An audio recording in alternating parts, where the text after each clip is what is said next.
Hello दोस्तों, आज मैं फिर से आप सभी के लिए बहुत प्यारी सी एक कहानी लेकर आया हूँ।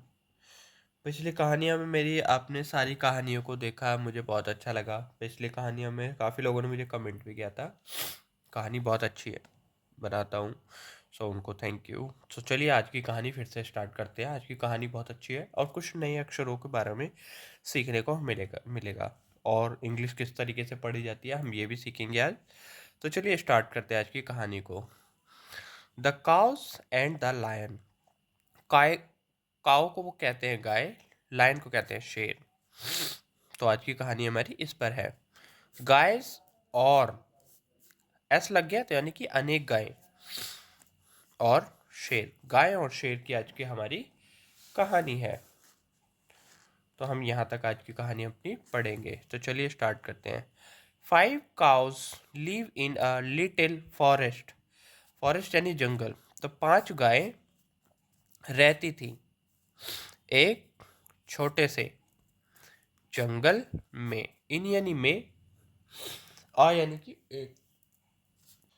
सो they ate fresh grass in a large green meadow. Meadow यानी कि मैदान, ग्रीन यानी हरा, और लार्ज यानी कि बड़ी।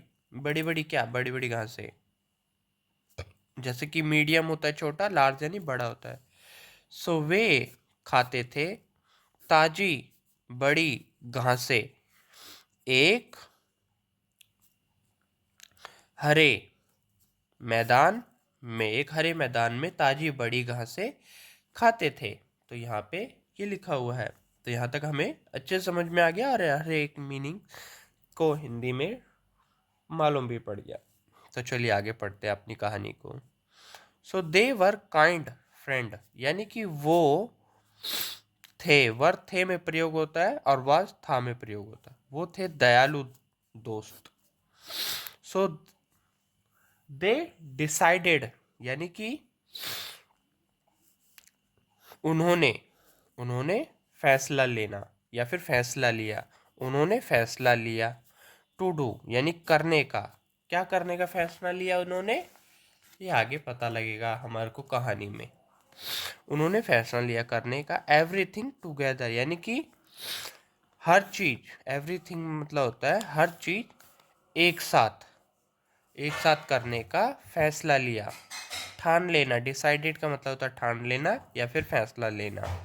So the Lions could not attack them for food.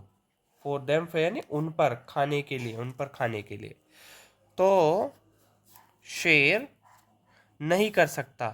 Could not का मतलब होता है नहीं, और कुड का मतलब नॉट का मतलब नहीं, और कुड का मतलब होता है सकता। तो नहीं कर सकता, क्या नहीं कर सकता, अटैक यानी कि हमला, हमला नहीं कर सकता। देम यानी कि उन पर। फॉर खाने के लिए। फूड यानी कि खाना, फॉर यानी के लिए। तो खाने के लिए उन पर शेर अटैक नहीं कर सकता। तो यहाँ तक तो हमें बहुत अच्छी तरीके से हमारी इंग्लिश की हर एक मीनिंग अच्छे से पता चल गई। तो चलिए आगे पढ़ते हैं आज की कहानी को। सो वन डे, एक दिन, द 5 काउ फॉट। एक दिन यानी कि 5 गायों की लड़ाई हुई। फॉट फाइट की सेकंड फॉर्म होती है तो फॉट। 5 गायों की लड़ाई हुई। And each one started to eat grass in a different place, यानी कि एक अलग मैदान में। और उनमें की, प्रत्येक, ईच का मतलब होता है एक वैसे तो, यानी कि उनमें की एक, एक ने क्या किया, शुरू किया खाना घास को।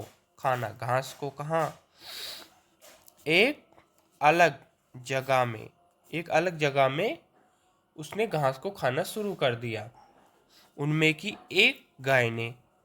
तो यहाँ पे ये लिखा हुआ है। तो the lion decided to seize, यानी कि पकड़ना। सीज का मतलब होता है पकड़ लेना, दबोचने के लिए। तो शेर ने फैसला लिया पकड़ने का। शेर ने पकड़ने का फैसला ले लिया।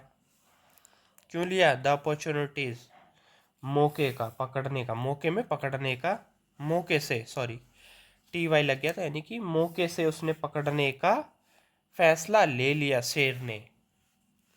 And killed them by one, one by one, यानी कि और मार दिया उन्हें एक एक करके। वन बाय वन का मतलब होता है एक एक करके उन्हें मार दिया, किल्ड यानी मारना। तो दोस्तों आज की कहानी में हमने यही सीखा कि जैसे कि मेरे पास ये पेंसिल है, अगर मेरे पास ये 10 पेंसिल होगी, अगर मैं एक साथ 10 को तोड़ूंगा तो नहीं टूटेंगी। तो एक है ये पेंसिल, मैं इसको तोड़ सकता हूँ। तो यही है। तो नीचे क्या लिखा हुआ है? Unity is strength. Unit, strength का मतलब ताकत, स्ट्रेंथ का मतलब ताकत होता है, और यूनिटी का मतलब होता है एकता। एकता में ताकत,